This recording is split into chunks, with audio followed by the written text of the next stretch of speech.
لا والله يا ست الكل، معلش يعني هو ده مستشفى مش قاعة الأولى، قاعة الأولى جنب مننا. أنا مبقاش فاهم إيه المريض اللي داخل، يعني المريضة داخلة عشان تتحجز في المستشفى تعمل أي إجراء طبي فلاقيها عامل فول ميك اب. معلش بس ليه؟ لا معلش، أصل أنا بحب إنه أنا أظهر بمظهر كويس. ليه؟ حضرتك بتقول ايه؟ يعني ليه فول ميك اب؟ يعني ليه تظهر؟ يعني ماشي، هو الكل عايز يظهر بمظهر كويس، بس يعني ليه فول ميك اب؟ تمام يعني معلش، بس أنا حضرتك احنا مش جايبينك عشان نجيب لك عريس، انت جايه تعملي عمليه، انت جايه تحجزي في المستشفى. هو بكل بساطه دلوقتي لو عملنا اختبار حساسيه لاي ماده فعاله مضاد حيوي واديناك المضاد الحيوي، احنا مش هنبقى عارفين بقى اذا كان في عندك حساسيه ولا لا. تمام. بالمناسبه انت ممكن تعمل اختبار حساسيه، اختبار حساسيه يقول لك المريض دوت ما عندوش حساسيه من المضاد الحيوي، تاخد المضاد الحيوي يظهر انه عنده حساسيه.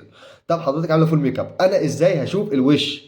معلش، ازاي؟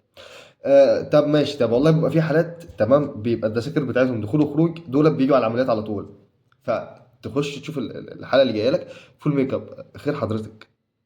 معلش يعني احنا لما بنبلغ الحاله ان هو يا ست الكل شيل اللي انت حطاه على وشك دوت، عشان ابقى انا عارف لو انت دخلت في هايبوكسيا، لو حصل لك اي حاجه ابقى انا عارف. هو اول حاجه يظهر عليها الوش، اول حاجه يظهر عليها الجلد، فتلاقيها تتقمص كده وتاخد جنب. معلش بس في ايه يعني فبجد كده كتير.